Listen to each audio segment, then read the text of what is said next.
وبركاته. الحمد لله وبه نستعين. أشهد أن لا إله إلا الله وحده لا شريك له، وأشهد أن سيدنا محمدا عبده ورسوله، ونصلي ونسلم على هذا النبي الكريم سيد المرسلين وعلى آله وصحبه أجمعين.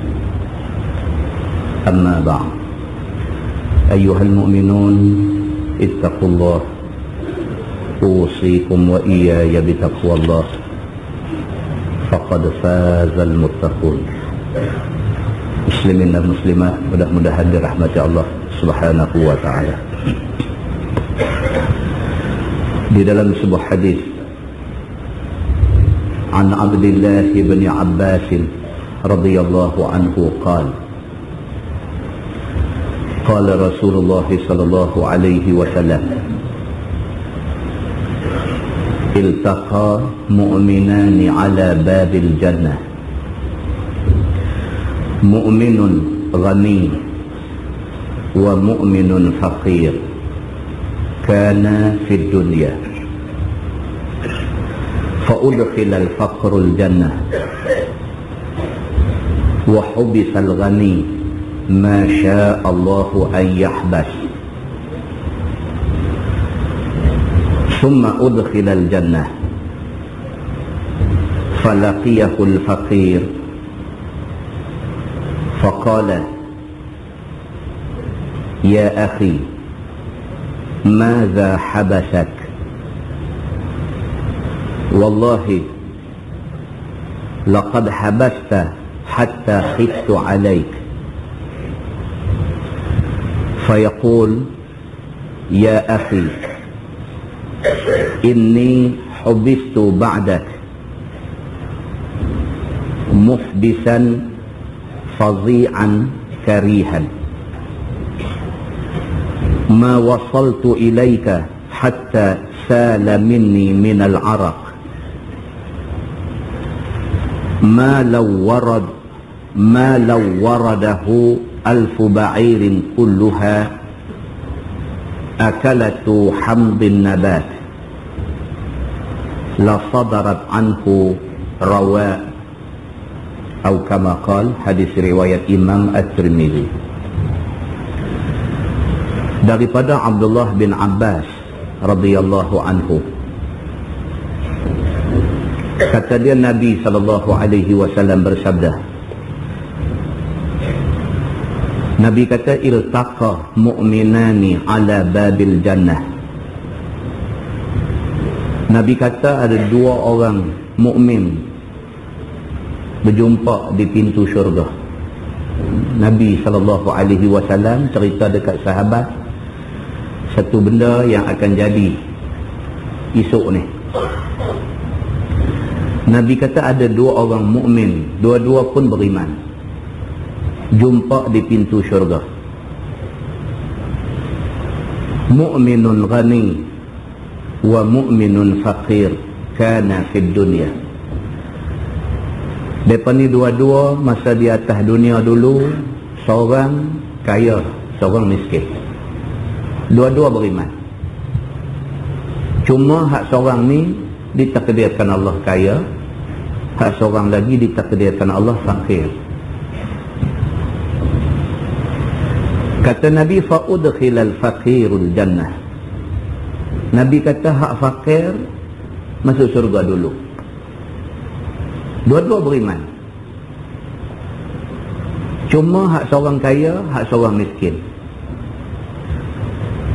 Nabi kata bila tiba hari akhirat esok ni,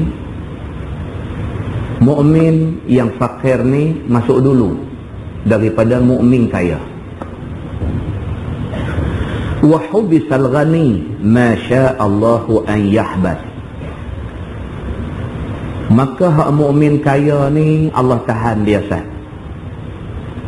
Allah tahan dia untuk satu tempoh masa yang Allah nak.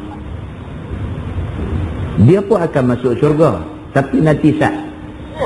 Hak mukmin fakir masuk dulu, dia ditahan zat.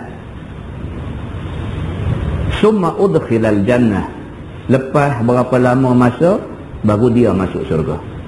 Baru hak mukmin kaya ni masuk syurga. Nabi kata falaqiyahul faqir.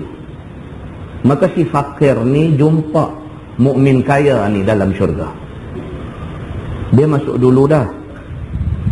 Lepas dia duduk sekian lama dah dalam syurga, barulah kawan dia yang mukmin kaya ni masuk. Bila dia ni masuk, si mukmin fakir yang masuk awal ni jumpa dia. Faqala, maka kata mukmin yang fakir yang masuk syurga awal ni, ya akhi, maza habasak? Dia kata, saudara, apa yang menyebabkan kamu tertahan? Dia kata, hang dengan aku dulu kawan baik. Aku pi mana hang pi mana aku pi. Kita dulu macam isi dengan kuku. Kita dulu macam melangkah. Mana ada hang, situ ada aku. Mana ada aku, situ ada hang. Tapi aku ditakdirkan Allah masuk syurga dulu. Tak apalah tang aku masuk dulu. Yang hang ni pi jadi tertahan masuk, tak boleh nak masuk sama dengan aku hari itu pasal apa? Maza habasat? Apa benda yang menyebabkan kamu tertahan? Wallahi laqad habasta hatta khiftu alaik. Dia kata, wallahi, demi Allah, sesungguhnya kamu telah tertahan hatta khiftu alaik, sampai aku jadi takut. Aku takut kok hang tak boleh masuk terus. Maksud dia kerana kawan ni tertahan lama. Dia dah masuk dah, duduk masuk ni, duduk tunggu kawan ni. Sama-sama di atas dunia dulu cukup baik, mana pipi dua-dua, buat baik, buat sama-sama.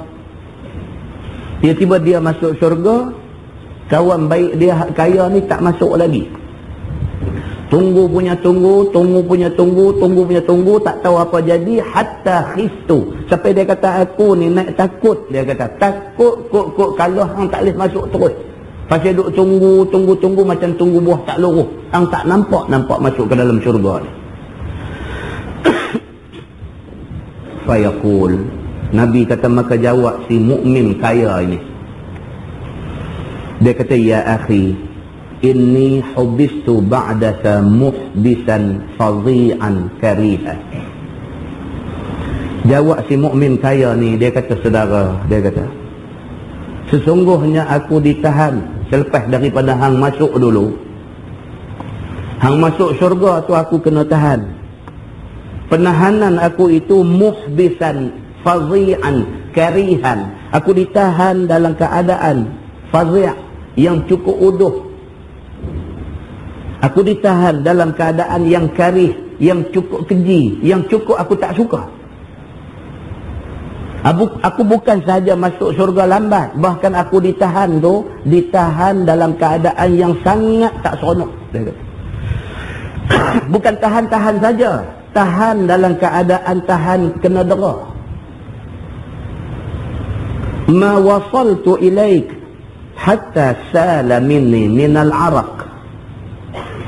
Kata dia, aku tak sampai ke sini, aku tak sampai ke syurga ni hari ni, melainkan setelah peluh aku mengalir keluar cukup banyak. Ni hari ni aku masuk syurga, tapi hang tahu tak nak bolehkah aku masuk syurga hari ni? Peluh yang aku tumpahkan tak tahu berapa punya banyak. Bukan setakat lambat masuk aja, lambat masuk dalam keadaan yang sangat terseksa. Aku ditahan di padang mahsyar sana, ditahan dalam keadaan peluh ni keluar mencurah-curah.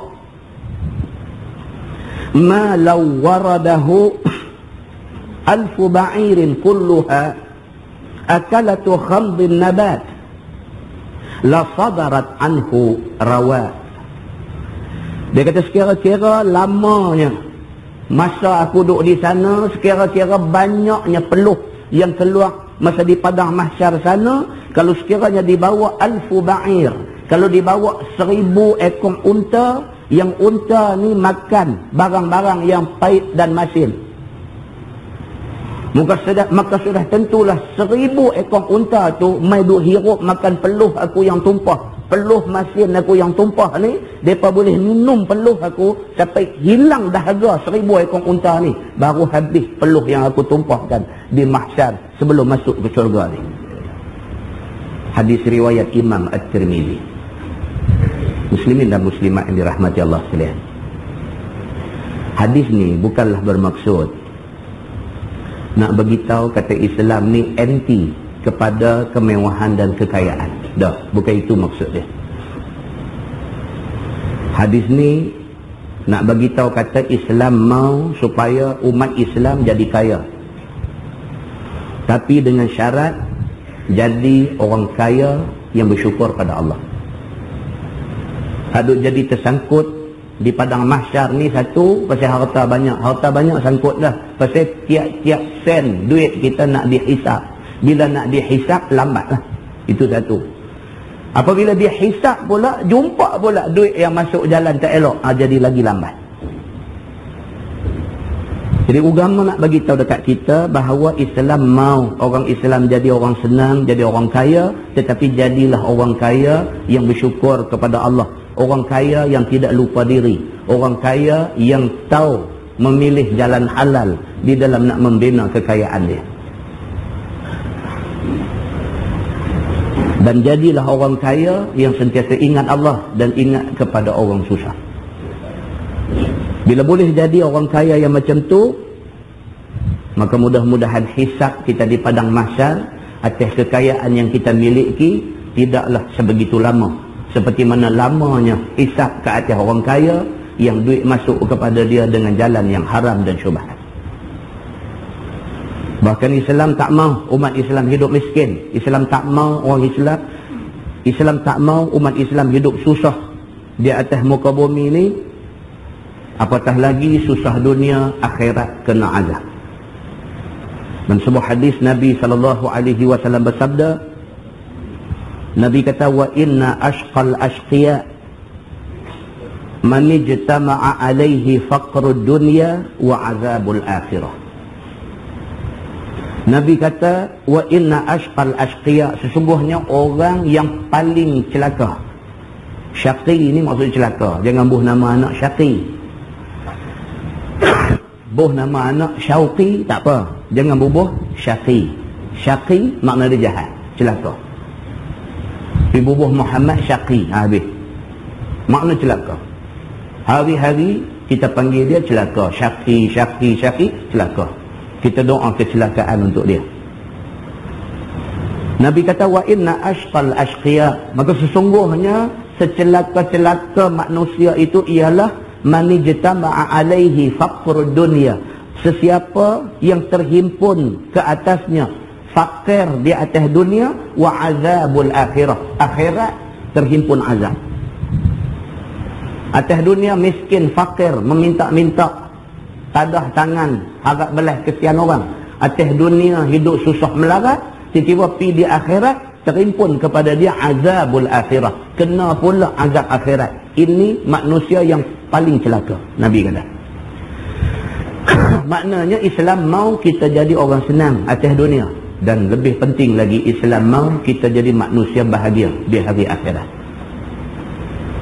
Dalam sebuah hadis riwayat daripada Nuqadah Al-Asdi radhiyallahu anhu, kata dia, ba'athani Rasulullah sallallahu alaihi wasallam ila rajulin yastamnahu naqah faraddah, thumma ba'athani ila rajulin akhar yastamnahu fa arsala ilaihi binaqah.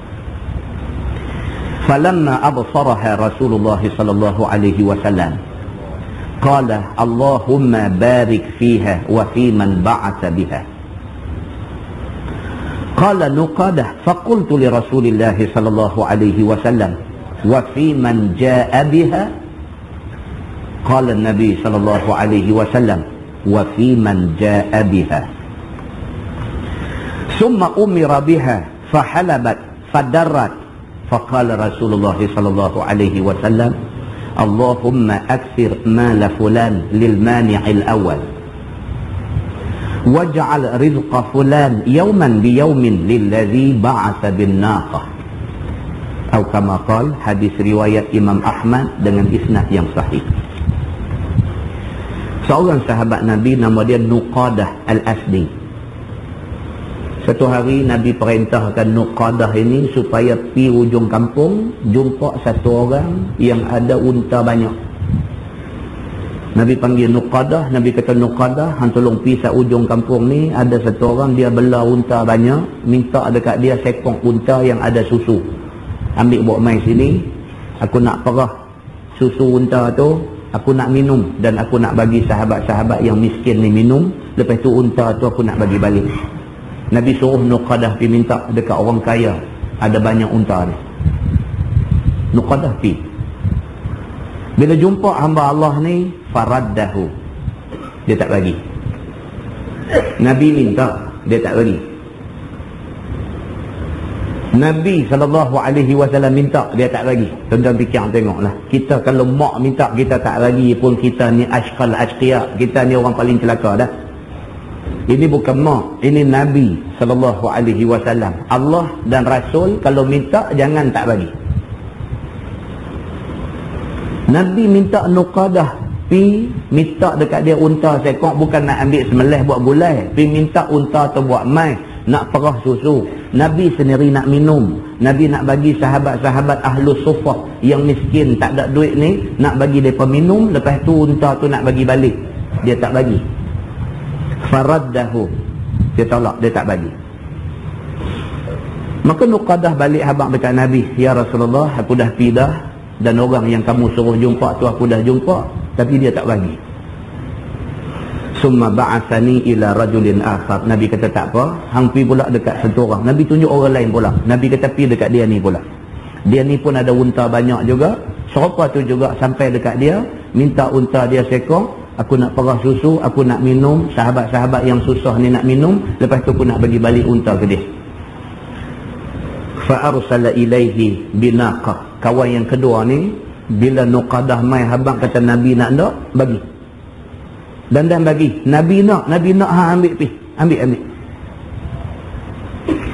Falamma absaraha Rasulullah sallallahu alaihi wasallam, bila Nuqadah duk tuntun unta tu balik, Nabi nampak unta tu duk mai. Faqala Nabi sallallahu alaihi wasallam, Nabi kata Allahumma barik fiha wa fi man ba'atha biha. Nabi terus doa. Nabi nampak unta tu duk mai, Nabi terus kata Allahumma barik fiha, ya Allah berkatilah unta ni. Wa fi man ba'atha biha, ya Allah berkatilah kawan yang hantar unta ni mai. Tuan-tuan, Nabi doa, tuan-tuan. Nabi doa. Kita jumpa orang alim doa kat kita pun tak tahu nak abang lah, ayak mata keluar, tuan-tuan. Ayak mata keluar. Nabi SAW doa. Bila Nabi nampak aja unta tu mai, Nabi terus doa, Allahumma barik fiha, ya Allah berkati unta ni. Unta mai ni, Nabi doa supaya unta tu diberkati. Wa fi man ba'atha biha, dan berkati tuan unta yang hantar unta tu mai. Qala Nuqadah yang kerja pi ambil unta wak mai ni, dia kata dekat Nabi, dia kata wa fi man jaa biha. Dia kata, ya Rasulullah, ni aku hadut tuntun ni tak doa sekali ke? Dia kata takkan unta pun dapat doa. Dia kata tuan unta tak apalah dapat doa, ni hadut tuntun mai ni. Dia kata ni takkan tak ada doa apa. Tuan-tuan, sahabat Nabi, tuan-tuan. Sahabat Nabi, tuan-tuan, sangat-sangat mengharapkan doa Nabi sallallahu alaihi wasallam. Nanti satu hari kita baca mukadimah, kita baca cerita pasal kunyah. Pasal kunyah. Kunyah ni gelaran hak Nabi bagi ke sahabat ni. Kita nak tengok macam mana sahabat-sahabat Nabi ni. Haji boleh ni nak buat 1000 daya, nak buat bagi Nabi gelak dia. Nak pergi serondoi muka, nak pergi tunjuk muka, nak suruh Nabi gelak dia. Gelaklah apa pun tak apa. Janji Nabi bagi gelang tu, Nabi bagi tu penghormatan. Nabi panggil dekat Abdul Rahman, Nabi panggil dia Abu Hurairah. Pak kucing, pak kepada anak kucing. Tak apa. Abu Hurairah bangga dengan gelaran Abu Hurairah tu. Gelaran bapa anak kucing. Gelaran tu Nabi bagi. Nabi bagi apa pun tak apa. Janji Nabi bagi. Macam tu sahabat punya nak Nabi ni. Begitu sekali. Maka Nuqadah, dia pi rumah kawan tu tak mau bagi balik mai habang kat Nabi. Nabi suruh pi rumah kawan lain pula. Pi kawan ni bagi unta, bawa balik mai. Tiba-tiba Nabi doa dekat unta tu. Nabi doa dekat tuan unta tu. Ni hak tuan-tuan ni lagu mana? Dia kata wa fi man jaa biha. Dia kata ya Rasulullah, adakah doa tu masuk sekali dengan aku hak duk bawa unta ni? Qala Nabi sallallahu alaihi wasallam. Nabi kata apa? Wa fi man jaa biha. Nabi kata dan Allah berkati orang yang bawa unta ni sekali. Allahu akbar. Hak tu aja anak dia. Untuk ingat balik, saya pernah baca mukadimah dulu cerita hadis sahabat yang duk jadi khadam Nabi. Ditumpang tidur di tepi rumah Nabi pun tak apa. Dah dengar kata Nabi bangkit aja, dia kalang kabut pergi ambil ayam untuk Nabi berwuduk untuk nak ibadat malam. Dia sanggup buat benda tu hari-hari pun tak apa. Dengar Nabi bangkit aja pergi ambil ayam bawa mai untuk kemudahan Nabi berwuduk. Sampai Nabi kata kat dia, Nabi kata, hang nak apa? Bagi tahu kat aku. Aku nak minta dekat Allah supaya Allah bagi kat hang benda yang hang nak. Dia kata apa tuan-tuan? Dia kata minta ya Rasulullah, jadikan aku ni teman engkau dalam syurga. Upah duit tak mau, apa-apa puji-pujian apa pun tak mau. Minta satu ya dekat Allah, minta aku esok jadi khadam engkau dalam syurga pun tak apa dah. Tuan-tuan, ini yang dikatakan sahabat-sahabat Nabi. Nuqadah ni bila dia kata lagu tu, Nabi doa. Nabi kata wa fi man jaa biha, dan juga kepada orang yang bawa unta ni mai, mudah-mudahan Allah berkati dia. Dapat hadiah tak? Summa umira biha fahalabat fadarrat. Kemudian diperintahkan, Nabi perintahkan dia suruh perah susu, dan terbit susu dengan banyaknya bagi minum semua orang hak ada tu. Faqala Rasulullah sallallahu alaihi wasallam, habis perah susu semua orang dah dapat minum, Nabi satu doa lagi Nabi baca. Nabi kata Allahumma aksir mala fulan lil mani'il awal. Nabi doa dengan satu doa pelik. Nabi kata Allahumma aksir mala fulan lil mani'il awal. Nabi minta ya Allah, perbanyakkanlah harta si fulan yang tak bagi unta aku minta tadi. Kau hak tak bagi tadi ni, kau hak tak bagi tu Nabi doa dekat Allah.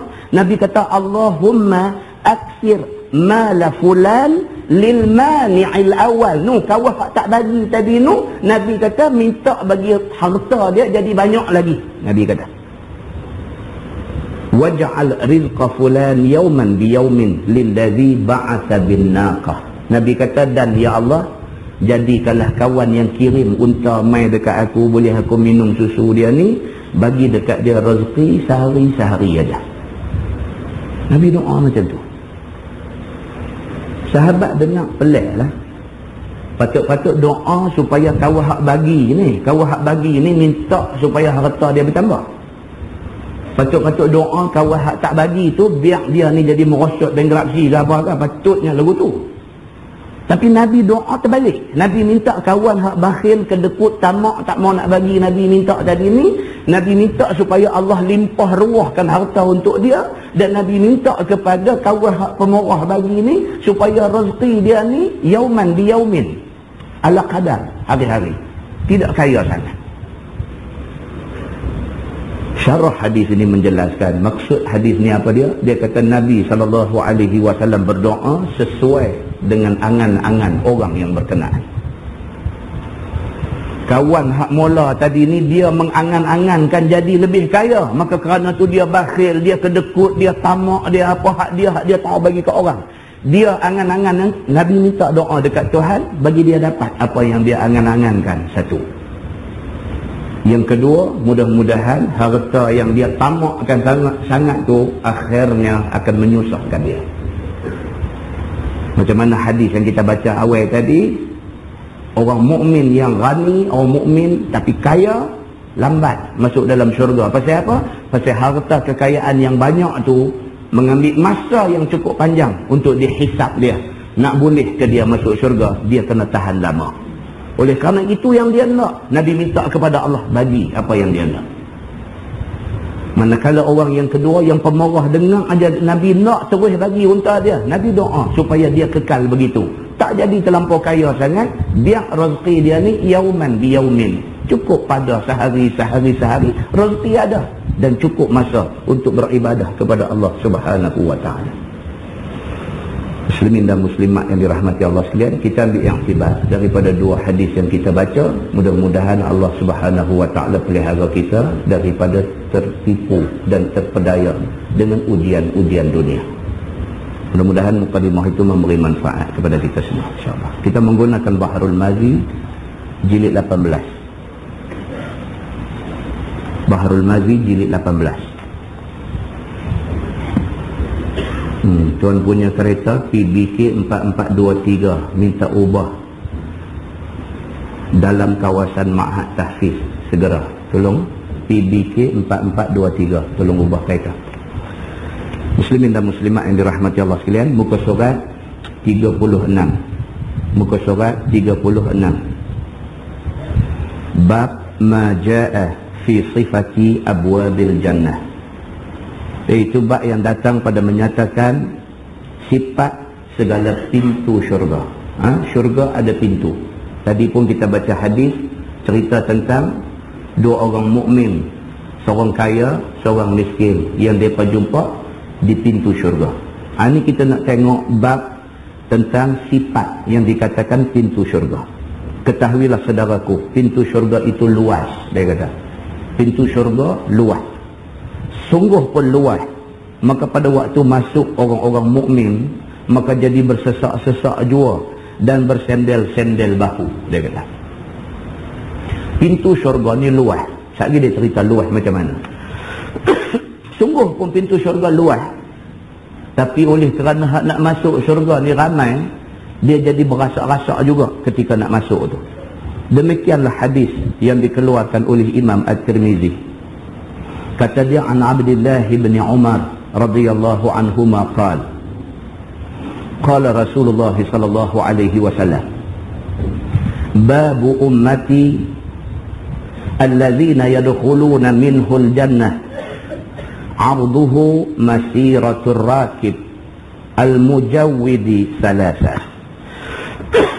Diriwayatkan daripada seorang sahabat Nabi sallallahu alaihi wasallam, nama dia Abdullah bin Umar radhiyallahu anhuma. Kata dia, sabda Nabi sallallahu alaihi wasallam, bermula pintu umatku masuk sekalian mereka itu ke dalam syurga, lebarnya ialah sejauh perjalanan penunggang kuda yang pintar. Menunggang selama 3 hari lamanya. Nak abang kata pintu syurga ni, satu pintu luas dia, kalau satu orang naik kuda, satu orang yang handal naik kuda, dia naik kuda dengan laju tu 3 hari 3 malam baru jumpa ujung pintu. Demikian luasnya pintu syurga. Summa innahum la yadghatuna alaihi hatta takada manakibuhum tazul. Kemudian daripada itu pula, bahwasanya mereka itu memasuknya berhimpit-himpit atasnya. Macam tu punya luas pintu syurga, masuknya berhimpit-himpit sehingga hampir bahu mereka itu hilang, yakni sebagai cabut oleh sebab bersendel dan berlaga-laga bau mereka itu. Itu dia. Sampai macam nak jatuh bau, berebut nak masuk ke dalam pintu syurga ni. Kata At-Tirmizi, ini hadis gharib. Masalah, pintu syurga itu 2 keping berkipas. Dia kata pintu syurga dia ada pintu, daun pintu tu 2 keping dan dia ada kipas. Lagu cerita Well Well West lagu tu. Lagu pintu apa nama cerita cowboy begitu. Sesungguhnya syurga itu berpintu kipas 2 keping, dia kata. Maka tiap-tiap satu keping daripadanya maka sangat luas, seperti tersebut dalam hadisnya begini. Kata dia, an Abi Hurairah radhiyallahu anhu anin Nabi sallallahu alaihi wasallam qala wallazi nafsu Muhammadin biyadihi innama baina misra'aini min masari'il jannah lakama baina Makkah wa Hijr wa Makkah. Diriwayatkan dari seorang sahabat Nabi sallallahu alaihi wasallam, nama dia Abu Hurairah radhiyallahu anhu, daripada Nabi sallallahu alaihi wasallam bersabda, demi Tuhan yang diri Muhammad di tangan kudratnya, bahwasanya barang yang antara dua keping pintu kipas syurga itu sebagai antara sejauh Makkah dan negeri Hijr dan Makkah, telah meriwayatkan hadis ini oleh Al-Bukhari dan Muslim. Besar lah, nak abang kata besar. Tajuk baru, bab ma jaa fi suqil jannah, iaitu bab yang datang pada menyatakan hadis yang membicarakan pasar dalam syurga. Ini pula dia nak cerita, dalam syurga pun ada pasar, ada market. Ketahuilah saudaraku, pasar syurga itu bukanlah ia pasar tempat jual beli, yakni nak berjual beli barang yang mau dijual dan dibeli. Bahkan seolah-olahnya sahaja pasar, tapi nama aja market, tapi bukan ada apa nak jual, bukan ada apa boleh beli di situ, dia kata. Kerana sekalian yang hadir ke situ mencita apa suatu jua di dalamnya, semua didapati.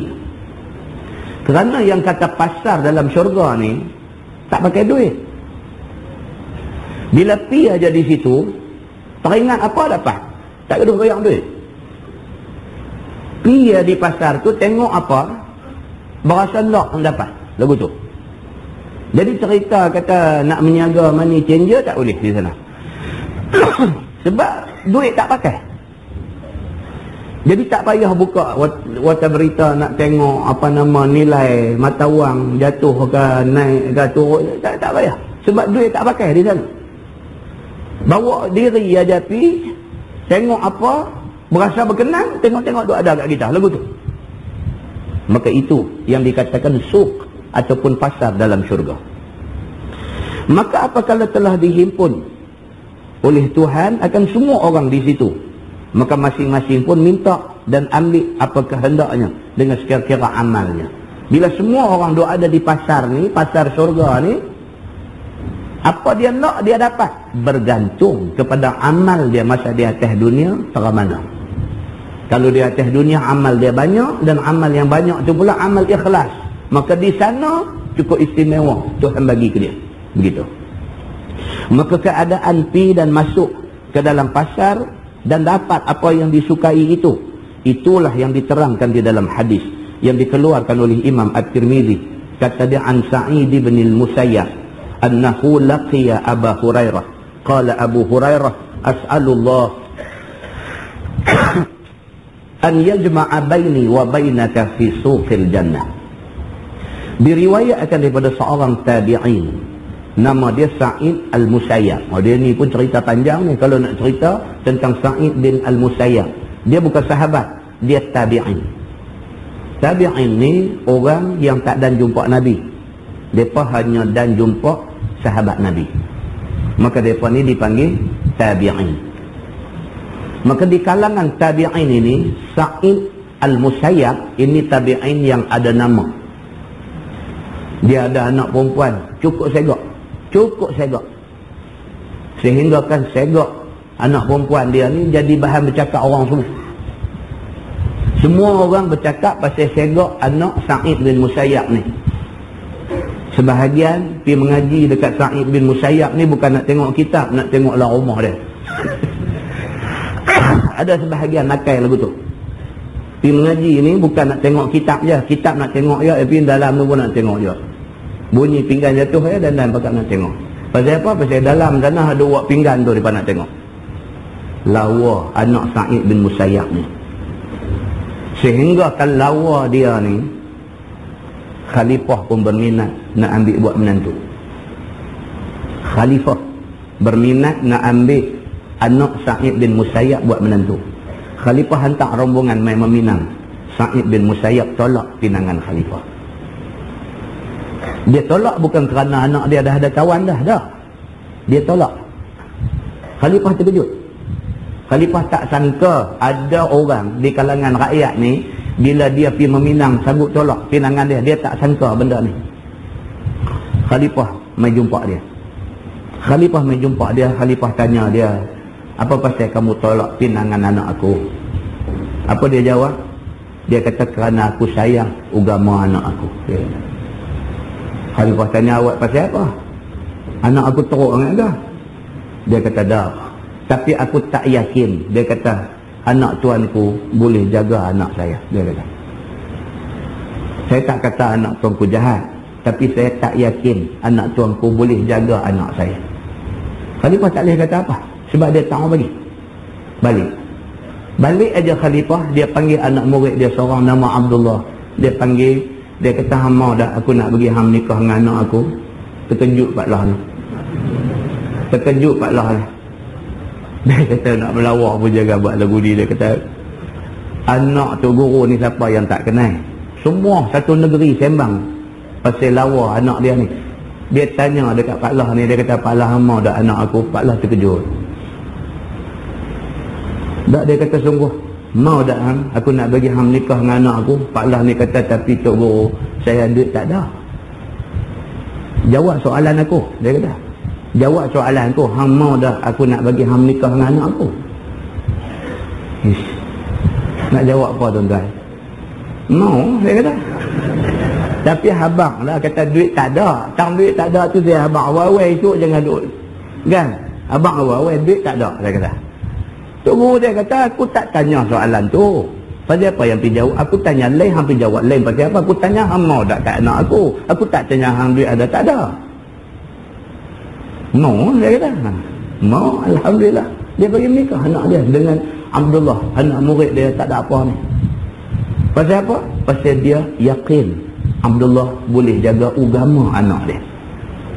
Tuan-tuan, ini bukan cerita dongeng, ini cerita yang bersabit dengan Sa'id Al-Musayyab.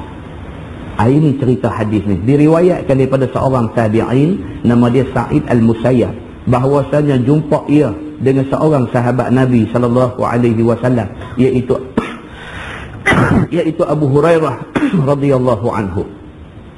Bila dia jumpa dengan sahabat Nabi itu, maka kata sahabat Nabi, yakni Abu Hurairah tadi, kata dia, aku minta kepada Tuhan bahawa dikumpulkannya antara aku dan antara kamu di dalam pasar syurga. Tuan-tuan, bagusnya Sa'id bin Musayyab ni, bagusnya dia sampai Abu Hurairah pun syok kat dia. Abu Hurairah ni tak usah cerita lah punya hebat macam mana. Yang kata Abu Hurairah ni, tuan-tuan, buka saja Sahih Bukhari, buka saja Sahih Muslim, buka saja kitab Sunan hadis ni, nama Abu Hurairah ni selang semuka, tiap-tiap muka duk jumpa nama Abu Hurairah ni. Abu Hurairah ni sahabat Nabi yang cukup hebat. Sahabat Nabi yang hebat, sehebat Abu Hurairah ni, dia suka dekat Sa'id bin Musayyab. Tuan-tuan bayang tengok macam mana. Orang yang macam ni, dia nak suka ke orang bukan senang. Bila dia suka kat seorang tu, makna orang tu bagus sungguh. Satu Tok Guru yang cukup hebat ni, kalau dia berkenan dekat kita ni, kita patut syukur pada Allah. Pasal apa? Dalam ramai duk ada kita ni, dia berkenan. Alhamdulillah, syukur pada Allah.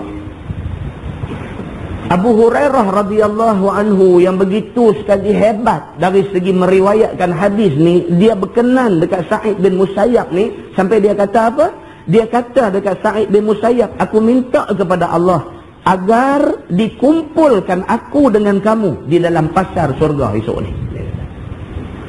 Dalam ramai-ramai duk ada tu, Abu Hurairah pilih Sa'id bin Musayyab. Dia kata, aku minta dekat Allah di syurga esok aku nak jumpa hang di dalam pasar syurga. Bila didengar oleh Sa'id kata sahabat Nabi Abu Hurairah itu, maka dia pun bertanya. Faqala Sa'id, afiha suq? Qala na'am.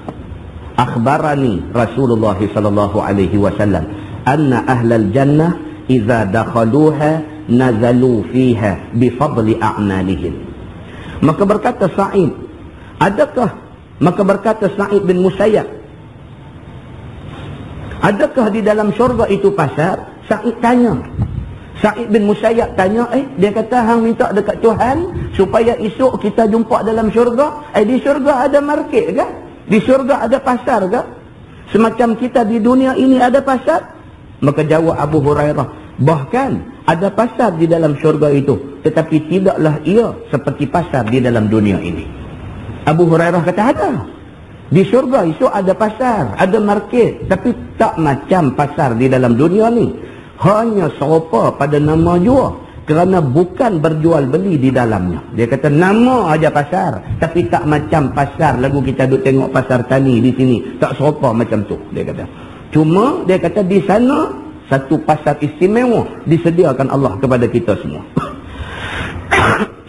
Semacam kita di dunia ada pasar, maka di sana juga ada pasar, tapi tak sama dengan pasar di sini. Telah mengkhabarkan aku akan ada pasar itu oleh Nabi SAW. Maka sabda Nabi, bahawasanya isi syurga itu, apabila masuk ia ke dalam syurga, turun singgah mereka itu di dalamnya mengikut kelebihan amal mereka itu. Tujuh. Abu Hurairah kata, Nabi habang ke aku, bukan aku reka benda ni. Nabi habang, Nabi kata di syurga itu ada pasar. Semua orang yang masuk syurga akan pergi ke pasar syurga ni. Semua orang akan turun pergi ke situ. Yakni duduk masing-masing di dalam pasar itu atas kira-kira amal mereka itu. Turun pergi itu masing-masing atas masing-masing punya kelebihan. Tak sama antara satu sama lain. Masing-masing dengan martabatnya. Ada yang martabat tinggi dan ada yang martabat rendah di pasar syurga ni. Sambung hadis tu dia kata, summa yu'zanu fi miqdaril jum'ah min ayyamid dunya fayazuruna rabbahum wa yabruzu lahum arshuh wa yatabadda lahum fi rawdatin min riyadil jannah. Kemudian diberi izin bagi mereka itu sekadar lama satu jemaat daripada hari-hari dunia. Orang yang duduk dalam syurga ni akan diberi peluang pergi ke pasar syurga. Mereka akan diberi peluang untuk duduk di pasar, di market syurga ni lebih kurang seminggu. Lebih kurang, kiraan masanya lebih kurang seminggu. Yakni jika dihitung dan dikirakan masa lama diberi izin itu, sekira-kira satu jemaat dunia. Dan di syurga bukannya ada hari seperti di dunia ini.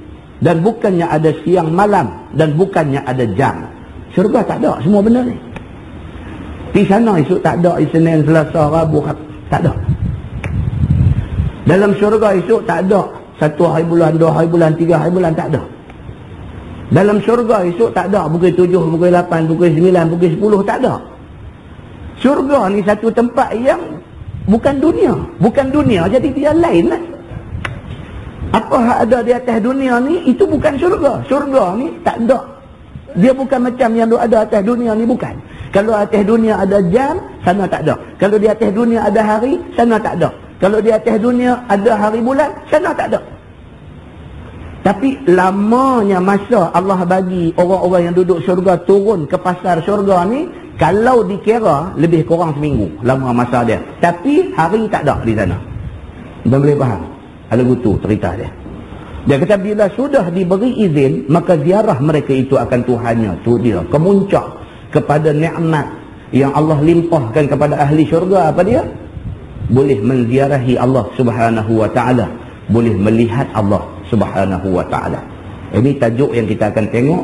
Dia kata fi ru'yatillah, iaitu bab pada melihat Allah Subhanahu wa ta'ala.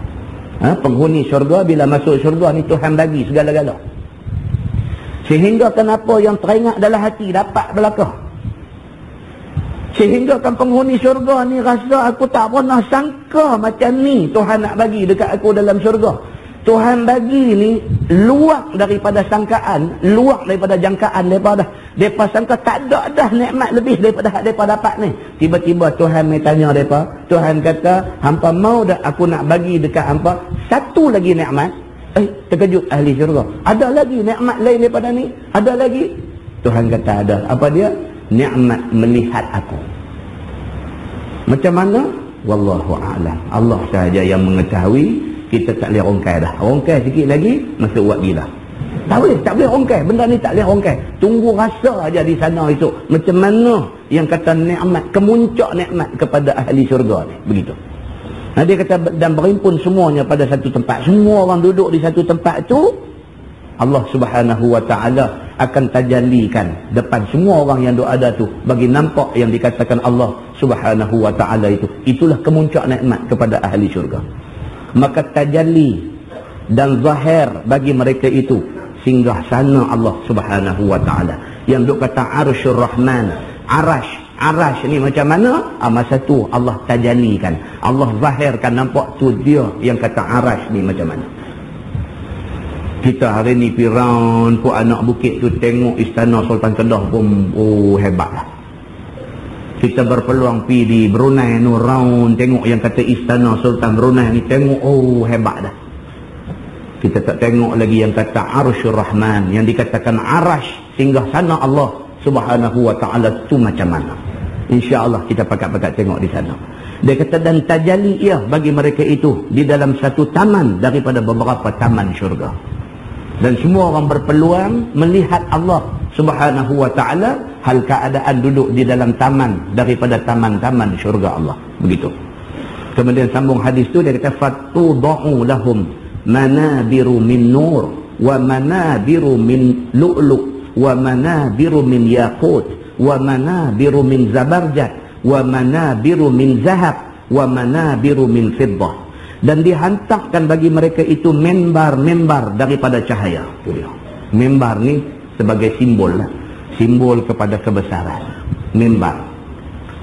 Dan kita cerita macam mana Nabi SAW dulu berkhutbah, bermembarkan tunggui pokok korma. Zaman awal-awal Nabi khutbah atas tunggui pokok korma. Pokok korma potong tinggal padu tu, Nabi naik atas padu tu khutbah.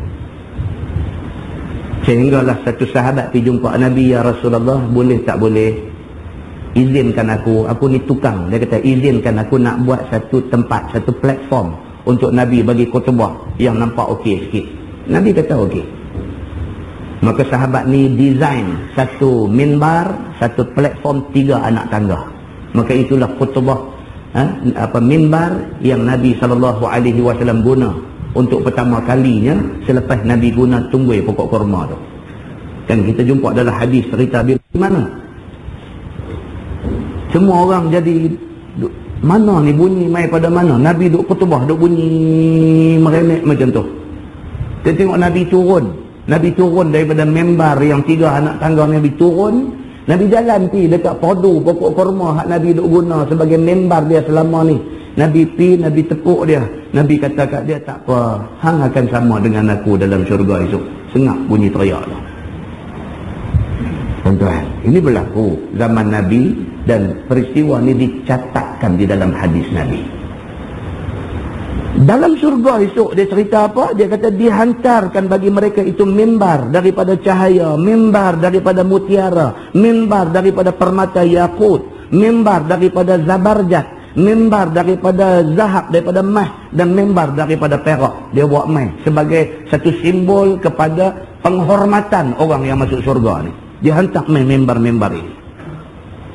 Sambung hadis tu, wa yajlisu adnahum wa ma fihim min dani ala kusbanil miski wal kafur wa ma yarawna anna ashabal karasi bi afdala minhum majlisah. Dan duduk orang yang sekurang-kurang martabat mereka itu atas timbunan kasturi dan kafur. Orang yang masuk syurga pergi himpun yang dikatakan di pasar syurga tadi ni, kalau dia ni orang yang banyak amal soleh, banyak amal ikhlas, dia duduk di atas mimbar yang dibuat daripada macam-macam yang dia sebut tadi. Selekeh-lekeh orang yang masuk syurga ni yang tak dapat mimbar daripada zabarjat, yang tak dapat mimbar daripada yakut, yang tak dapat mimbar daripada mah perak ni, Allah Subhanahu wa ta'ala bagi dia duduk di atas timbunan kasturi. Wangi-wangian, satu timbun tu ada, dia pergi duduk atas timbunan kasturi. Itu kira lekeh. Selekeh-lekeh ahli syurga duduk di atas timbunan kasturi. Begitu. Padahal tiada di dalam syurga itu suatu daripada yang buruk dan huduk. Paling lekeh ahli syurga pun duduk atas timbunan kasturi wangi. Tak ada nak cari hak lekeh lebih daripada tu dalam syurga, tak ada. Nak cari duduk atas kursi kayu apa, tak ada. Nak cari duduk atas buah nyok lagi, tak ada. Dalam syurga ni habis punya lekeh duduk atas timbunan kasturi wangi. Dia kata, jikalau nisbah kepada orang yang rendah martabat sekalipun dan tiada memandang mereka itu akan orang yang mempunyai kursi yang megah-megah lebih utama daripada mereka itu pada tempat duduknya, yang ni tiada ada dalam hati orang yang rendah martabat itu fikir dengki hasad kepada orang yang martabat tinggi itu. Di sana itu dengki tak ada. Yang kata syurga ni dengki itu tak ada. Dia ni martabat rendah, maka dia duduk di atas timbunan kasturi. Bila dia tengok ada kawan duduk di atas mimbar mai, ada kawan duduk di atas mimbar yakut, ada yang duduk di atas mimbar zabarjat, bila dia tengok tu dengki tak ada. Tak macam atas dunia. Atas dunia ni kepala duk lilit serban pun tengok kawan tu kereta elok sikit, rasuah mu tak boleh pakai kereta tu. Serban duk atas kepala, dalam ni busuk ha. Ni serban duk lilit dengan ekor turun elok apa semua, tengok kawan bawa kereta elok sikit, rasuah tu. Gaji apa duit boleh kan nak beli kereta tu? Busuk. Tak pasal apa yang pergi duk ingat busuk kat orang tu, pasal apa? Betul ke kawan tu duit rasuah beli kereta tu? Betul ke? Tak betul, tapi busuk tu ada. Di syurga tak ada ni. Di syurga tak ada. Kawan duduk atas timbunan kasturi ni, bila tengok kawan yang duduk di atas mimbar mas, bila dia tengok tu, hati ni syukur kepada Allah. Syukur aja. Tak ada rasa alah dulu hidup duk bodek macam mana boleh. Tak ada yang tu. Syurga tak ada benda tu. Ini yang dikatakan surga ni tempat baik, maka Allah tak izinkan benda-benda yang tak baik ada di dalam hati orang yang sudah menjadi penghuni surga. Sambung hadis tu, dia kata, qala Abu Hurairah, qultu ya Rasulullah, wa hal nara rabbana? Qala na'am.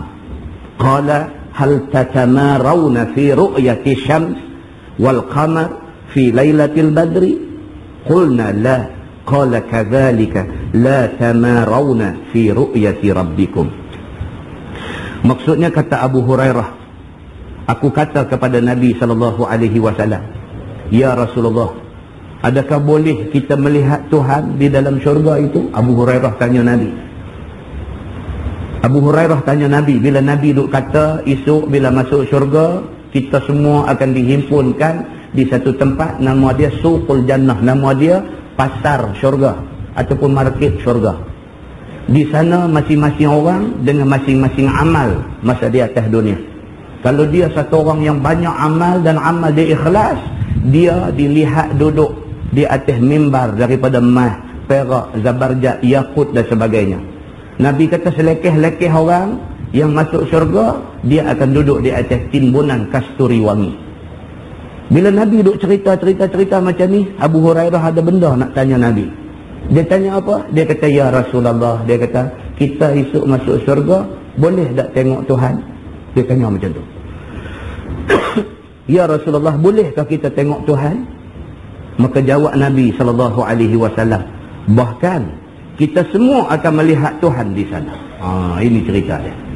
Nabi kata apa? Bahkan siapa juga ditakdirkan Allah masuk syurga, kemuncak kepada anugerah penduduk syurga ni ialah ru'yatullah, melihat Allah Subhanahu wa ta'ala. Maka sabda Nabi lagi, adakah datang syak sekalian kamu pada nampak nyata melihat matahari dan bulan pada malam purnama 14 hari bulan? Nabi kata, aku nak tanya hampa, malam bulan purnama kita tengok bulan, ada tak di kalangan kita yang syok bila tengok bulan? Nabi tanya. Ni malam 14, malam 15 hari bulan. Tengok bulan mengambang di atas langit tu.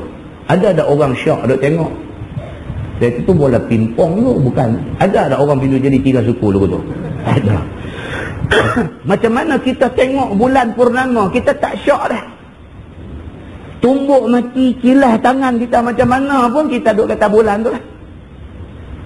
Kita tengok matahari, kita tengok bulan, tak ada syok, tak ada ragu, tak ada was-was, tak ada rasa, bukan, tak ada. Kita tetap kata yang tu bulan, tetap kata yang tu matahari. Maka Nabi tanya Abu Hurairah, mungkinkah orang Yang apabila dia melihat bulan purnama, dia duk ragu-ragu, bulan ke ni? Ada tak ada orang macam tu? Maka jawab sahabat-sahabat, tiada datang syak sekali-kali. Mereka kata, mana boleh, tak mungkin lah. Tengok bulan-bulan lah. Tengok bulan nak kata kaitan pasal apa pula? Tengok bulan-bulan lah.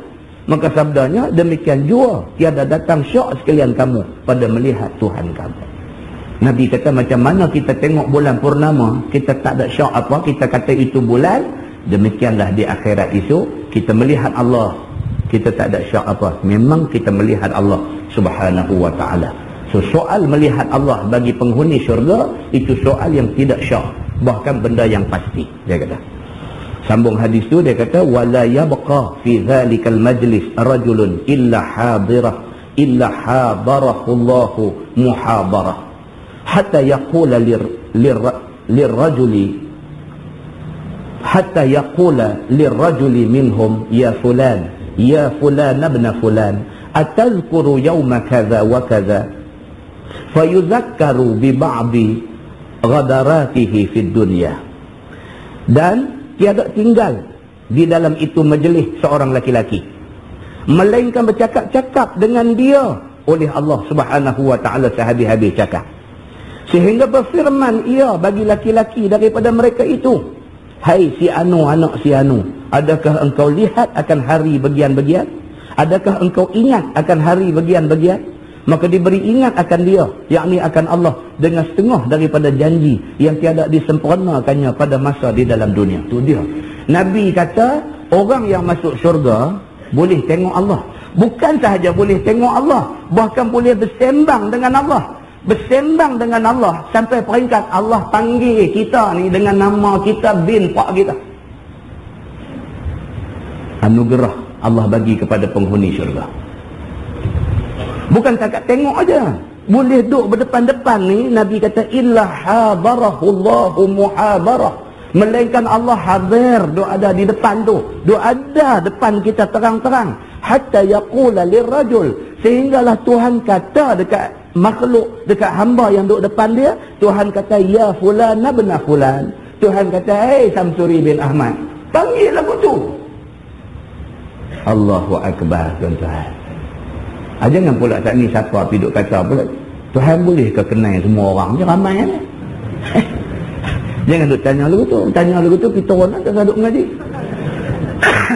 Allah subhanahu wa ta'ala, dia buat kita. Bukan kata dah kita jadi, dah boleh duk bercakap pandai apa semua ni Tuhan kenal dah. Belum kita jadi, Tuhan tahu dah kita nak jadi. Masa ada Nabi Adam alaihi salam dengan Hawa, masa ada dua orang tu saja, Tuhan tahu dah. Kata satu orang nama Samsuri bin Ahmad akan lahir berapa hari bulan. Tuhan tahu dah. Masa tu Tuhan tahu dah. Muslimin dan muslimat yang dirahmati Allah sekalian, yang kata ilmu Allah subhanahu wa ta'ala ni bukan cerita ni. Allah tahu ni sejak dulu sejak tak ada mula bagi tahu Allah tahu semua benda. Nak abang tak erti. Begitu yang dikatakan Allah subhanahu wa ta'ala, Tuhan Maha Kuasa. Kalau kita faham benda ni tuan-tuan, kita tak bercakap pandai. Bila kita tak faham benda ni yang kita pergi duk bercakap ni, duk komplain hukum Tuhan apa semua ni, pasal tak tahu ni lah. Hidup petikai, hukum hudud, apa ni, nak kena potong tangan pencuri, nak kena sebat orang yang berzina, apa semua. Kita hidup buat bercakap pandai ni. Pasal apa kita hidup bercakap pandai ni? Pasal kita tak tahu kata Tuhan macam tu. Ni kita tak ada lagi. Tuhan tahu dah berapa hari bulan kita nak ada. Tuhan tahu dah kita nak mati berapa hari bulan. Tuhan tahu dah kita esok ni nak pergi syurga neraka. Tuhan tahu dah bila giliang kita nak pergi duduk depan Tuhan, Tuhan nak tanya, ya fulan ibn fulan. Tuhan tahu dah semua benda ni. Kalau Tuhan tahu sampai macam tu tuan-tuan, takkan Tuhan tak tahu undang-undang apa yang sesuai di atas dunia ni. Itu cerita dia. Jadi kena faham benda ni. Kita kadang-kadang sedih, bukan apa sedih ni, pasal hamba Tuhan, hamba Allah, dia tak faham benda ni. Pelik sungguh lah. Muslimin dan muslimat yang dirahmati Allah sekalian. Jadi Allah Subhanahu wa ta'ala, Nabi kata di akhirat esok kalau jadi ahli syurga, Allah panggil depan-depan, Allah panggil nama kita, ya fulan nabna fulan, wahai Samsuri bin Ahmad. Tuhan kenal kita, Tuhan kenal kita anak siapa. Begitu sekali kepada penghuni syurga yang duduk di dalam syurga esok ni. Kemudian maka diberi ingat akan dia. Allah bagi ingat pula dalam duk cakap tu, Allah bagi ingat pula dengan setengah daripada janji yang tiada disempurnakannya masa dalam dunia. Tuhan boleh sebut pula dekat kita. Dia kata, hang ingat dah, Tuhan kata berapa-berapa hari bulan dulu hang janji kata lagu ni, tapi hang tak buat. Pelik kata tuan-tuan. Tuhan nak tahu benda ni. Illa ladaihi raqibun atid. Melainkan ni di sisi kita ni ada raqib dan atid, duk catat. Kalau tak ada malaikat catat pun Tuhan tahu. Tapi Tuhan suruh malaikat catat pasal apa? Pasal nak membuktikan keadilan Allah Subhanahu wa ta'ala. Di akhirat esok, waktu kita didakwa, buku rekod ni buat pula. Jangan ingat kata Tuhan bubuh raqib dengan atid ni pasal Tuhan tak boleh nak ingat apa kita buat. Jangan ingat macam tu. Tak kena. Allah letak malaikat raqib dengan atid duk catat ni apa kita buat, semua dia tulis ni, semua tulis tanpa lupa, tanpa lalai, tanpa kecuali, semua tulis. Malaikat ni la ya'sun Allah ma amarahum, mereka tidak derhaka Allah atas apa yang Allah perintah mereka suruh buat. Tujuan catatan ini, tujuan dia bukan takut Tuhan lupa nak kena tengok balik, bukan tujuan tu. Tujuan dia apa? Tujuan dia bila kita dibicarakan di padang mahsyar esok ni, apabila pertuduhan dibacakan di depan kita, pada masa tu rekod dikemukakan sebagai bukti. Itu tujuan dia. Tujuan dia nak membuktikan keadilan Allah Subhanahu wa ta'ala ketika manusia dibicarakan di mahsyar esok ni. Clear, benda ni very clear, cukup clear tuan-tuan. Muslimin dan muslimat yang dirahmati Allah sekalian. Maka mengakulah laki-laki itu serta ditanya akan Tuhannya. Bila Tuhan tanya lagu tu, mengakulah, nak kata apa lagi? Buat-buat garu lagu keraluku lagu tu. Oh betul ada tu, Allah saya terlupa. Tu buat lagu tu. Maka banyaklah keraluku di sana esok ni. Kan? Lupa saja. Oh betul. Gimana saya tak peringat tu lagu tu. Sambung hadis tu dia kata fayaqulu ya Rabbi afalam taghfir li, fayaqul bala fasa'atu maghfirati balagat bik manzilataka hadhih. Maka berkata ia, wahai Tuhanku, maka adakah tidak engkau ampun bagi dosaku? Bila Tuhan sebut lagu tu, hang hari tu ingat dah berapa hari bulan berapa depa pi tangkap hang duk dalam pesta arak. Sudah kata ingat lagi dia kata benda tu. Kena tuan-tuan, kena. Bila kena macam tu, apa dia kata? Dia kata dekat Tuhan, wahai Tuhanku, adakah tidak engkau ampun bagi dosaku? Surrender lah, nak kata apa lagi? Ya Allah, dia kata tolonglah. Ya Rabbi afalam taghfirli, tak bolehkah ampunkan dosa aku? Aku mengakulah memang aku salah, aku minta ampun padamu ya Allah. Lagu tu. Maka firman Tuhan, bahkan maka dengan keluasan ampunku telah disampaikan dengan engkau kepada martabat kamu sekarang ini. Tuhan kata minta ampun, Tuhan kata no problem. Kalau aku tak ampun hang, Tuhan kata hang tak ada di sini hari ini. Itu dia. Yang kata Allah Subhanahu wa ta'ala, Tuhan maha adil, Tuhan maha pengampun lagi maha penyayang. Buat dosa besar macam mana pun, bertaubat kepada Allah. Kalau taubat itu taubat nasuha, tak ada masalah bagi Tuhan untuk bagi keampunan kepada hamba dia. Dia ni bila bercakap dengan Tuhan, Tuhan kata kat dia, hang ingat dah hang ada buat benda ni. Dia mengaku, ya Allah betul, ampunkanlah aku hari ini. Tuhan kata apa? Tuhan kata tak ada masalah. Kalau aku tak ampun hang tak ada di sini hari ini. Tuhan kata maknanya apa? Ampun dah dia ni, maka dia menjadi ahli syurga. Sambung hadis tu dia kata fa bainama hum ala zalik ghashiyatuhum sahabatun min fawqihim fa amtarat alaihim tayyibah lam yajidu mithla rihihi syai'an qat. Maka dalam antara mereka itu, atas yang demikian itu, Menyelubungi akan mereka itu oleh awan dari atas kepala mereka itu. Tengah duk menghadap Allah, duk bercakap dengan Allah, Tuhan pun dah kata dah dia ampun. Tengah duk dalam keadaan macam tu, tiba-tiba main satu awan. Menyelubungi mereka itu oleh awan daripada atas kepala mereka itu, main satu awan. Maka diujannya ke atas mereka itu dengan bau-bauan yang tiada pernah didapati mereka itu, seumpama bau sesuatu sekali-kali. Itu dia. Tengah duk macam tu, tiba-tiba mai satu awan. Awan tu bawa mai hujan. Hujan yang turun tu bukan hujan ayat hujan ni, dia turun wangi-wangian. Yang kata syurga ni, dia turun mai wangi-wangian. Kan? Tu yang kita di sini bila buat sembahyang mayat kan, bila habis sembahyang bagi salam, Assalamualaikum warahmatullahi, Assalamualaikum warahmatullahi, tu ada kawan duk potik yang mawang pula belakang kan. Tu kira konsep ni lah. Kan? Dia pergi ambil, tak tahu lah, kot lah dia ambil sempena ni ke apa ke, gumana ke, dia duk ingat. Dia semua lagu tu kan. Motik habis belakang baju kita buah yang mawang kan, wangi lagu tu. Rupanya dalam syurga esok Tuhan buat macam tu. Dia mai awan tu duk ingat hujan nak turun, rupa-rupanya turun mai wangi-wangian, turun mai kena ke atas ahli syurga yang duk ada ni.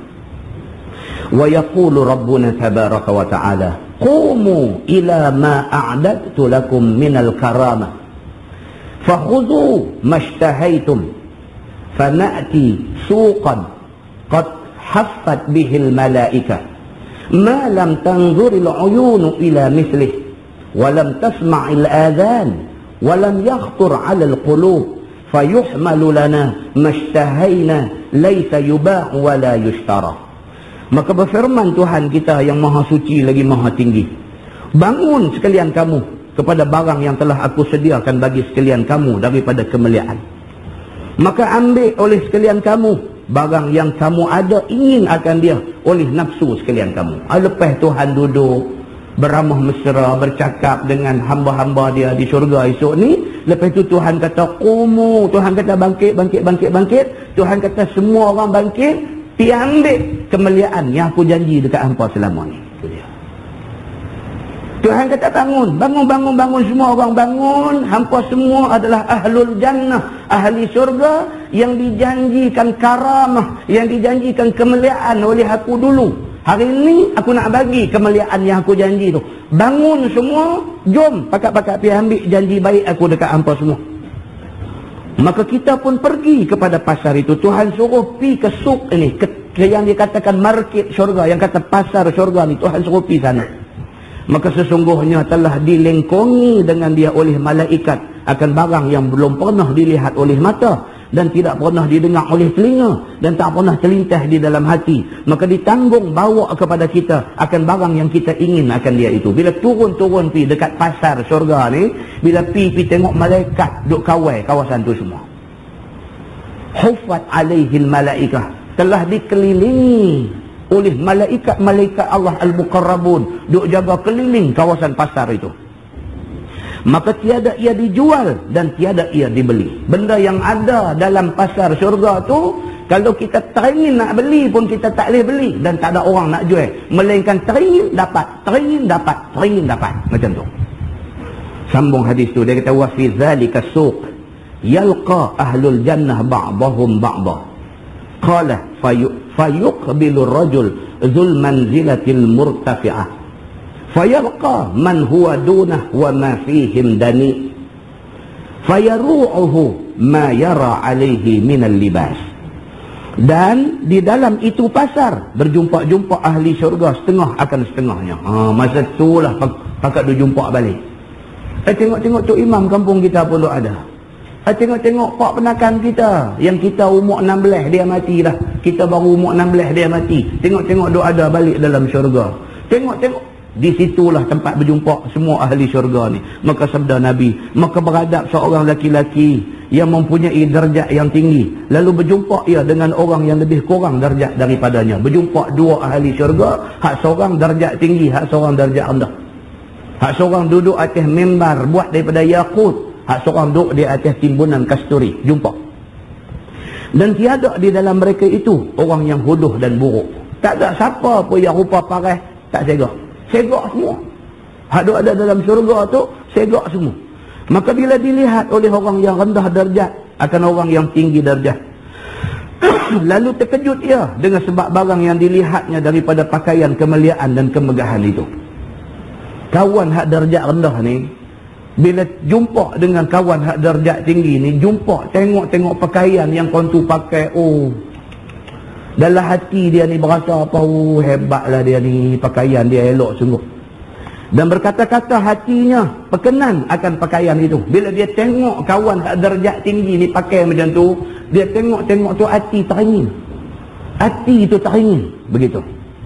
Kata hadis tu, fama yang qadi akhiru hadisih hatta yatakhayyala ilaihi ma huwa ahsanu minhu wa dhalika annahu la yanbaghi li ahadin an yahzana fiha. Maka tiada habis akhir cakap di dalam hatinya berkenan pakaian itu, sehingga datang terbayang-bayang kepadanya pakaian yang lebih elok daripada pakaian tu. Maka pakaian itu pun datang serta dipakainya.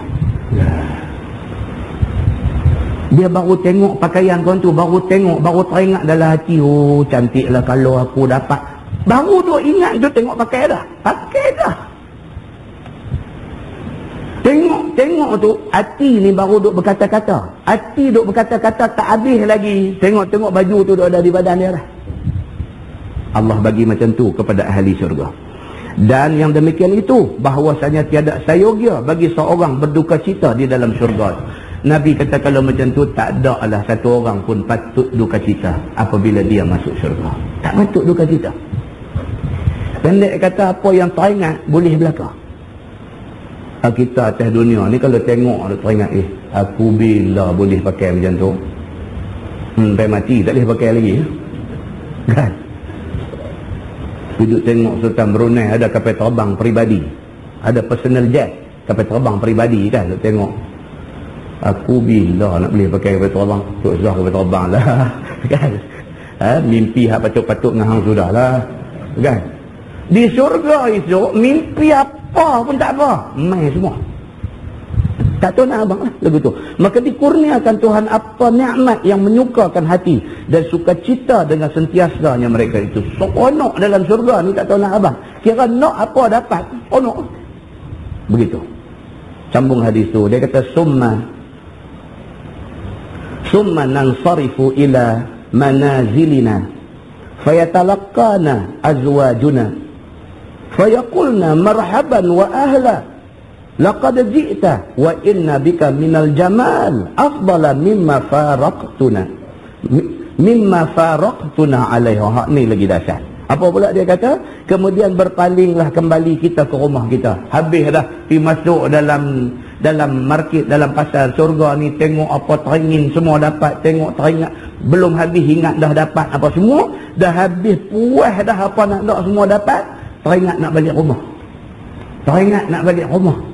Nu datin kita duduk dalam rumah mana, kan? Teringat nak balik rumah. Maka datang isteri berjumpa dan menyambut kedatangan kita itu. Balik-balik tengok lah, duk ada rumah yang kata duk masuk kat kita di atas dunia ni. Dia pun duk ada sana dah.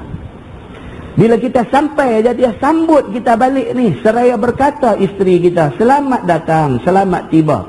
Sesungguhnya telah datang engkau padahal ada padamu kecantikan dan kebagusan lebih utama daripada barang yang telah berenggang kita atasnya. Tu dia. Kita balik-balik, dia marhaban wa ahla, dia selamat pulang abang. Dia kata lama ni daripada kita mati sampai nak boleh kecup sangkakala kiamat, sampai nak cup pula sangkakala kedua nak bangkit pula di padang mahsyar, lepas tu nak masuk dalam syurga nu nak dapat segala limpah nikmat, nak turun di pasar syurga apa semua. Berapa lama masa kita berenggang dengan dia ni, tempoh masa tu. Ada yang 50 tahun, ada yang 100 tahun, ada yang 1000 tahun, ada yang mati ni berenggang dengan isteri ni berapa lama, tiba-tiba dah masuk syurga, jumpa balik.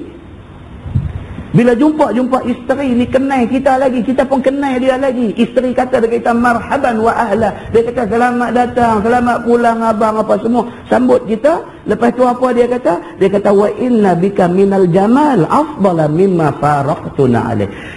Dia kata abang lebih handsome daripada zaman kita berpisah dulu. Dia kata, masa abang mati dulu, dia mati kendian sikit, kita mati dulu. Masa abang mati dulu tak segak ambil macam ni. Dia kata, macam mana hari ni?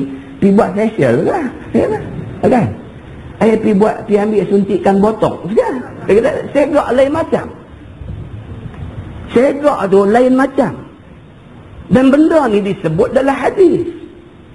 Dia kata dalam hadis ni, Nabi sebut, kata isteri kata macam tu, wa inna bika minal jamal, sesungguhnya bagi kamu wahai abang, dia kata daripada jamal, daripada cantik, segak, handsome ni, afdala mimma faraqtuna alaih, lebih handsome daripada zaman kita berpisah dulu ni. Masa mati dulu pun abang tak segak macam ni. Dia kata awak lah ni segak sangat ni. Lagu tu, sungguhnya telah datang engkau padahal ada padamu cantik dan bagus, lebih utama daripada barang yang berenggang kita atasnya dulu. Sambung hadis tu, fayaqul inna jalasna al-yawm rabbana al-jabbar wa bihaqqina an nanqaliba bimithli ma manqalabna. Maka berkata seorang laki-laki yang kembali itu pada isteri dia, sesungguhnya kami pada hari ini duduk sama-sama Tuhan kami yang maha perkasa. Dia beritahu kat bini dia, ni baru balik jumpa Allah Subhanahu wa ta'ala. Dia kata, maka sepatutnya dan selayaknya kami balik jadi cantik. Tak heranlah kami jadi cantik, sebab kami baru diizinkan jumpa, melihat Allah Subhanahu wa ta'ala. Innallaha jamilun yuhibbul jamal. Allah Subhanahu wa ta'ala Tuhan maha indah, maha cantik. Maka Allah suka kepada keindahan dan kecantikan. Maka tak heran Allah bagi kami ni jadi cantik. Semacam mana yang telah berbalik cantik yang ada sekarang ini. Pasal itulah ni kami jadi cantik. Kata At-Tirmizi, ini hadis gharib dan tiada kami ketahui akan dia melainkan daripada ini wajah. Masalah, dia kata ingin akan rupa cantik orang yang dilihat dalam syurga itu, maka menjadikan diri dapat cantik sepertinya. Ni pula dia kata, kita jumpa satu orang yang cantik dalam syurga, kita pun jadi cantik. Macam tu pula dalam syurga. Itulah hal di dalam syurga. Apabila ingin akan sesuatu, maka datanglah barang yang diinginkan itu. Demikianlah tersebut khabar dalam hadis yang dikeluarkan oleh At-Tirmizi. Kata dia, an Ali bin Abi Talib karramallahu wajhah qala Rasulullah sallallahu alaihi wasallam, inna fil jannah la suqan ma fiha shira wala bai' illa suwara min ar-rijal wan nisa, fa idza ishtahara ar-rajul suratan dakhala fiha. Maksudnya diriwayatkan daripada Ali bin Abi Talib karramallahu wajhah. Sayyidina Ali ini dia punya kunyah, dia punya gelar yang Nabi bagi kat dia, Abu Turab. Sayyidina Ali ni Nabi panggil dia Abu Turab, bapak tanah. Dia ada sebab pasal apa Nabi panggil dia bapak tanah. Kadang-kadang Nabi bagi gelar dekat sahabat-sahabat ni, nampak tu macam apa? Abu Hurairah, bapak anak kucing. Abu Turab, bapak tanah, kan? Kita ada ingat apa istimewa gelaran tu? Tapi bagi para sahabat Nabi itu sangat istimewa. Pasal Nabi bagi, maka itu sangat istimewa. Begitu. Baik, hadis ini riwayat daripada Ali bin Abi Talib karramallahu wajhah. Katanya telah sabda Nabi sallallahu alaihi wasallam, bahwasanya dalam syurga itu ada pasar yang tiada di dalamnya jual dan tiada beli. Sayyidina Ali kata, Nabi beritahu dalam syurga ada pasar tapi tak ada jual beli.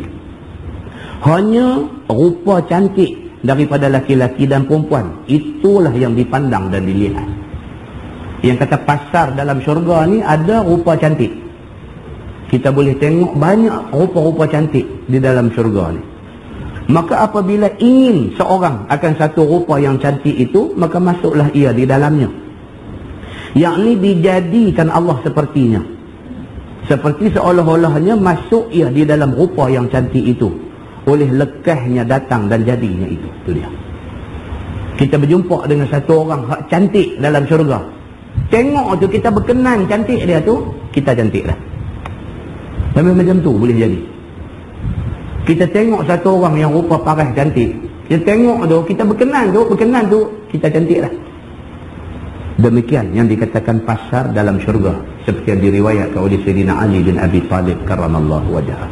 Kata Tirmizi, ini hadis gharib. Wallahu a'lam. Lepas ni kita masuk bab ma jaa fi ru'yati Rabb tabaraka wa ta'ala. InsyaAllah kita masuk bab yang menyatakan hadis yang menerangkan melihat Tuhan yang maha suci lagi maha tinggi di dalam syurga.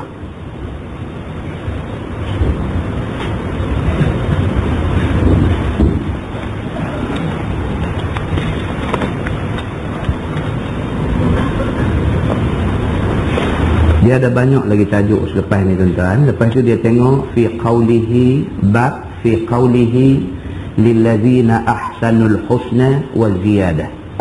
Ada satu ayat Quran Allah berfirman lillazina ahsanul husna wa ziyadah. Maksudnya bagi orang yang buat baik itu balasan yang lebih baik, bahkan ziyadah, bahkan Tuhan bagi lebih lagi. Apa maksud ayat itu? Quran Tuhan kata lillazina ahsanul husna. Atas dunia siapa buat baik, Tuhan akan bagi lebih baik daripada tu pada dia. Tak cukup dekat tu, wa ziyadah, dan tambah lagi. Apa benda yang dimaksudkan dengan tambah lagi tu? Kita buat baik, kita dapat yang lebih baik, dekat tu kita faham dah. Dah, ada lagi satu, wa ziyadah, Tuhan tambah lagi. Pasal apa? Pasal dia nak beritahu, kata Islam sangat-sangat mau umat Islam ini hari-hari fikir macam mana nak buat baik. Tuan-tuan, kalau semua kita hari-hari fikir nak buat baik, dunia ni semua orang baik. Biasa, senang aja. Kita ingat nak buat baik, bini kita ingat nak buat baik, jiran sebelah rumah kita ingat nak buat baik, abang kita, kak kita, adik kita ingat nak buat baik, kawan-kawan kita ingat nak buat baik. Kalau semua orang ingat nak buat baik, dunia ni jadi baik. Tapi masalahnya tak ramai orang yang bangkit pagi ingat nak buat baik. Tak ramai. Kadang-kadang orang baik tapi buat benda tak baik. Sangat memalukan. Dan keluar dalam majalah apa baru ni, operasi cegah maksiat di Kuala Lumpur. Tangkap banyak yang kena tangkap ni budak-budak universiti. Budak-budak universiti. Dalam ramai-ramai tu ada pula yang duk buat hafaz Quran. Sebab tak syok. Awak pergi jadi macam tu. Kan? Tapi kalau kita balik dalam Islam, Nabi dah beritahu. Nabi kata la yazni zani hina yazni wa huwa mu'min. Nabi kata tidak akan berzina satu orang yang berzina itu kalau sekiranya masa dia nak berzina tu dia beriman dengan Allah. Maksud hadis tu apa? Maksud hadis tu iman ni, yang kata iman ni dia boleh bercerai tanggai. Waktu dia beriman dia tak buat benda-benda tak elok ni. Tapi bila dia buat benda tak elok, maknanya waktu tu iman bercerai daripada dia. Maka kerana tu dia buat benda tak elok. Jadi bila dah kena terkejut, macam mana apa lagi? La yazni zani hina yazni wa huwa mu'min. Tidak akan berzina satu orang yang berzina itu kalau sekiranya masa dia nak berzina itu dia beriman kepada Allah, dia tak akan berzina. Untuk ingat balik hadis yang kata 7 golongan yang akan mendapat naungan Allah. Pada hari tidak ada naungan melainkan naungan Allah. Di antaranya apa? Seorang tu. Satu orang yang diajak oleh satu orang perempuan yang bangsawan, berharta, ajak dia berzina. Dia kata inni akhafullah. Dia kata sesungguhnya aku takut Allah. Dalam keadaan macam tu, dalam keadaan dia diuji, keimanan dia diuji, dia diajak berzina oleh satu orang perempuan yang cukup segak, cukup lawa, ada harta apa semua cukup. Dalam keadaan macam tu dia boleh jawab inni akhafullah, aku takut Allah. Tadi petang saya jumpa satu budak, dia duk buat kerja komputer ni. Dia duk buat kerja komputer. Dia kata kat saya lepas saya panggil madam rumah buat apa sikit, dia kata kat saya, dia kata ustaz saya ni kadang-kadang pening saya dah pening pasal apa? Saya dah buat ni pasang-pasang komputer apa ni di pejabat kerajaan apa semualah. Baru ni saya pergi satu jabatan kerajaan. Pegawai ni dia kata satu Pak Haji. Sudahlah satu Pak Haji, orang tua pula. Dia kata bukan haji muda, haji tua. Dia boleh kata dekat saya ustaz. Dia kata ni aku panggil hang main pasang ni, hang boleh bagi berapa kat aku? Nah. Budak muda tak menikah lagi budak ni, tapi dia tu pula lebih takut kepada Allah daripada Haji Namoto tadi. Saya tak marah juga bila dengar benda ni. Apa ni? Apa ni? Budak muda ni bayar anak hang malu lah sikit dekat dia. Budak ni main nak pasang apa ni, dia boleh kata kat budak ni, dia kata ni aku panggil hang main buat kerja ni di pejabat ni hang boleh bagi berapa kat aku? Dia kata apa? Saya terkejut. Dia kata Pak Haji ni kata lagu ni. Saya tanya dia, hang kenal ke Pak Haji tu? Anak dia sekelas dengan saya. Dia kata anak kawan tu sekelas dengan dia. Habis tu saya pergi abang kat anak dia kata. Abang apa kat anak dia? Saya kata kat anak dia, ayah hang apa kata, aku pun dia nak tahu juga dia kata. Budak-budak bahasa tu dia guna. Dia kata ayah hang apa, aku pun dia nak tahu juga. Anak dia terkejut. Nampak tuan-tuan? Saya tanya dia last sekali, saya kata dia melawak dengan hang kot, dia tahu hang sekelas dengan anak dia. Tak ustaz. Saya pun reti orang melawak dengan orang betul-betul nak makan kuih pau ni, saya reti. Tuan-tuan, apa cerita ni? Apa cerita? Awak yang duk terliuk sangat dengan duit haram ni. Apa ni? Tuzala tuan-tuan. Kullu lahmin nabata min suhtin fannaru awla bihi.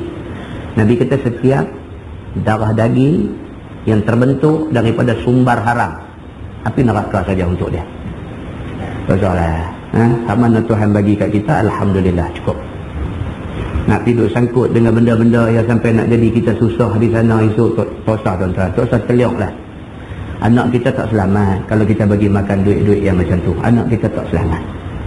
Jangan tuan-tuan, rezeki yang sedikit tetapi halal jauh lebih baik daripada rezeki yang banyak tetapi tidak halal. Yakin kepada pesan Nabi SAW. Dan mudah-mudahan Allah Subhanahu Wa Taala lindung kita daripada hidup buat benda-benda yang memalukan dan menjatuhkan maruah dan mengaibkan kita, dan benda-benda yang menyusahkan kita di akhirat itu. Yang baik daripada Allah, yang tak baik silap saya kita tangguh dengan tasbih kafarah dan suratul Asr. Subhanallah. Asyhadu an la ilaha illallah. Bismillahirrahmanirrahim. Innal insana وعمل الصالحات وصلى اللهم صل على محمد في الأولين والآخرين وسلم رضي الله تبارك وتعالى عن سادتنا أصحاب سيدنا رسول الله أجمعين. بسم الله الرحمن الرحيم. الحمد لله رب العالمين حمدا يوافي نعمه ويكافئ مزيده. يا ربنا لك الحمد كما ينبغي بجلال وجهك الكريم وعظيم سلطانك. رضينا بالله ربا وبالإسلام دينا وبمحمد نبيا ورسولا. اللهم افتح علينا فتوح العارفين وارزقنا فهم النبيين بجاه خاتم المرسلين. اللهم فقهنا في الدين وعلمنا التأويل واهدنا صراطك المستقيم. اللهم أرنا الحق حقا وارزقنا اتباعه وأرنا الباطل باطلا وارزقنا اجتنابه. اللهم اجعل جمعنا جمعا مرحوما وتفرقنا من بعده تفرقا معصوما. وصلى الله على محمد وعلى آله وصحبه وسلم والحمد لله رب العالمين. السلام عليكم.